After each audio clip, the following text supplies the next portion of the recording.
Hello, everyone. Have you guys ever seen someone without a jaw? Well, I have the special video for you guys here. Take a look. I was born without a lower jaw. When I was born, the doctors expected me to not be able to eat or speak, so I have exceeded that expectation. I started posting on social media last year. The third video that I posted got 10,000 views in a night. I was not expecting that. I was amazed. I honestly would say that Katelyn's challenge isn't her actual disability itself. It's more of the way so many people view her.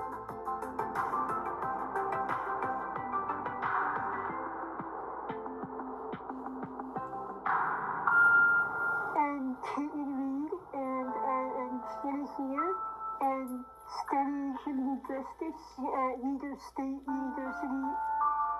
I was born with something similar to Pierre Robin Syndrome, which means that I have a small lower jaw and I don't have jaw joints, so it can't move. It was a surprise from their parents when I came out without a jaw. They put a tracheostomy in because I couldn't breathe. And they also put in a G-tube because I couldn't eat. It was hard going to surgeries and then coming back to school. Up until the middle of elementary school, I had to use a feeding tube to eat. I could eat a little bit area, but I mostly ate with the feeding tube. And then in 8th grade, I got my feeding tube out, so I just ate area after that. I had a lot of operations growing up. Most of them didn't work the way that they were supposed to. I had one about 3 years ago where they took part of my rib and they stuck it in my jaw. It was pretty successful. I used to not have anything, any sort of jaw, but now I have this little piece. It still doesn't move because I don't have joints. I felt great about that change. It was a little bit less than I was hoping for, but it's great. I talked to some doctors about surgeries in the future. I haven't found any that can do exactly what I need. I'm the youngest of 8 children. My siblings and I are very close. They are not really protective of me, I mean, in a good way. I was very independent, and we spent a lot of time together just having fun. I was about 12 or so when Katelyn was born. When Katelyn was just a little baby, we had a nurse staying full time at our house, particularly at night, just watching over Katelyn while she slept because she was attached to machines to monitor her breathing. And then as Katelyn grew up, I had a close bond with Katelyn because she was just very playful. We were raised with parents that always had us singing. Katelyn, from a young age, was very percussion oriented, probably because of thinking at the time that she wasn't going to be able to contribute her voice as much, but she actually does have an amazing voice. And so when we're singing as a family, it's always nice to be able to hear Katelyn singing. Practically everybody in the family can play some type of instrument, whether it's piano or guitar or the drums. And Katelyn's pretty much able to play just about all of those, plus the marimba. It's really been inspiring for myself and for all of our other siblings and parents to see and to witness how she has really blossomed in spite of having any type of disability. Katelyn's challenge isn't her actual disability itself. It's more of the fact that it can affect the way so many people view her. Posting on TikTok has really helped boost my confidence and just today that I can do whatever I was sitting on home to. I'm always excited to watch Katelyn's videos. I made this TikTok about how I eat, and I thought I was kind of funny in it. I just eat with no tongue. I can eat pretty much anything. It got a lot of positive feedback, and it went to a lot more people than I expected it to. I felt really great.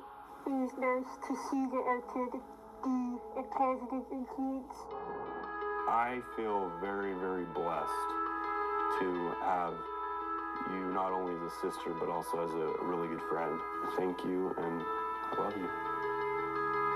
I don't think there's anything that is stopping me from doing anything in the future. Stay positive.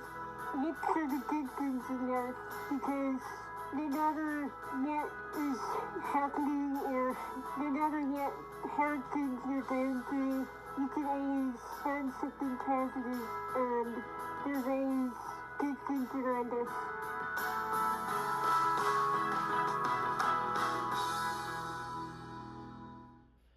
All right. I would say what an incredible story. As you can see um, from that video, she's very smart. She's into criminal justice, and she goes to Utah University. So that's really, I would say, a fantastic story. So, um, anyways, I put the website up there for all of you guys can see, including me on the video. So just to show you guys what I'm talking about. And also, they created a really cool pictures of what it looks like. So, what is Pierre Robin Syndrome? Well, I would say from here it says Pierre Robin Syndrome is an uncommon birth defect. Babies with this disorder may have underdeveloped jaws and difficulty breathing. So, as you can see from that video, um, she has a cork in her neck. And so, because she has a cork in her neck, um, well, basically, she couldn't breathe. And so they had to cut a hole in her neck to leave airway and so that she can breathe. So, as you can see, with that type of condition, they have to create a hole in her neck so she can breathe. All right, continue on. See, their tongues may fall to the back of their throats. PRS may be mild or severe. In some cases, babies don't need treatment. Other times, they may need surgery and ongoing medical care. So basically, from this picture, here's the view of everything. Here's the high arch cleft palate, roof of the mouth, which is right here as I'm showing you through the arrow, and then the large tongue obstruction in the airway, which is right here. And so when you have underdeveloped jawbone, or it's not like right up to the same as your upper lip, it sinks back, and it causes them not to breathe very well, and so it shrinks back, and basically it clogs up the airway is what happened. And so this is what this picture is showing you. Anyways, what is Pierre Robin Syndrome? Pierre Robin Syndrome, or Pierre Robin sequence, is a rare birth defect that happens during fetal development. It's a group of conditions that affect your baby's jaw and mouth, so it may be hard for them to breathe, nurse, or feed from a bottle. Most babies receive a diagnosis right after they're born.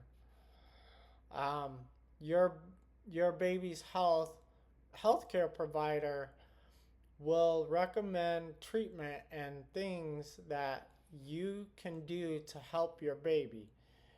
They may use other names like Pierre Robin malformation when talking about this syndrome. How common is PRS? Well, here's the answer. Pierre Robin syndrome is a rare condition. Approximately 1 in every 8,500 people have PRS. So it is very rare. 8,500 people uh, have PRS. So, symptoms and causes. What are the symptoms of Pierre Robin syndrome? Pierre Robin syndrome causes physical differences that you and your baby's healthcare team may notice right after your baby is born, including small lower jaw and chin, um, cleft palate, tongue that falls back towards their throat, a high arched palate, roof of the mouth, teeth that are visible at birth. These physical differences from PRS may cause symptoms like stridor or stridor, which is noisy breathing. You may notice your baby's breathing is noisier than they're lying flat. Not being able to nurse or feed. Issues with gaining weight. So, and you can see from that video, she's pretty skinny. Um, and so on and so forth. And The other causes of Pierre Robin syndrome, experts don't know the exact cause of PRS. Certain genetic mutations that happens during fetal development may change the sequence and or order and how a fetus facial structure forms. The sequence begins with um, with sorry with how the fetus jaws develops. Um,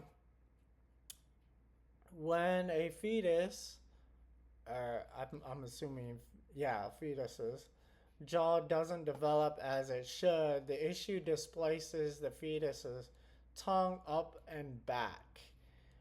When a fetus's tongue isn't in the right place, it falls back into the upper airway. When that happens, a fetus may develop a cleft palate because the roof of the fetus mouth can't close. This is because it's blocked by the fetus tongue. This sequence, I hate it when this happens. It always bounces, so I apologize for that. Um, so yes, I do apologize. It's all right. Yeah, I was right. So when that happens, a fetus may develop a cleft palate because the roof of the fetus mouth can't close. This is because it's blocked by the fetus tongue. This sequence of events is why healthcare providers call the condition Pierre Robin sequence. Can people inherit Pierre Robin syndrome? Well, let's see. Yes, they can. For example, Pierre Robin syndrome may be a complication of Stickler syndrome, which is a genetic condition that affects connective tissues that support and give structures to other organs in your body, primarily in the face, ears, eyes, and joints. What are the complications of Pierre Robin syndrome?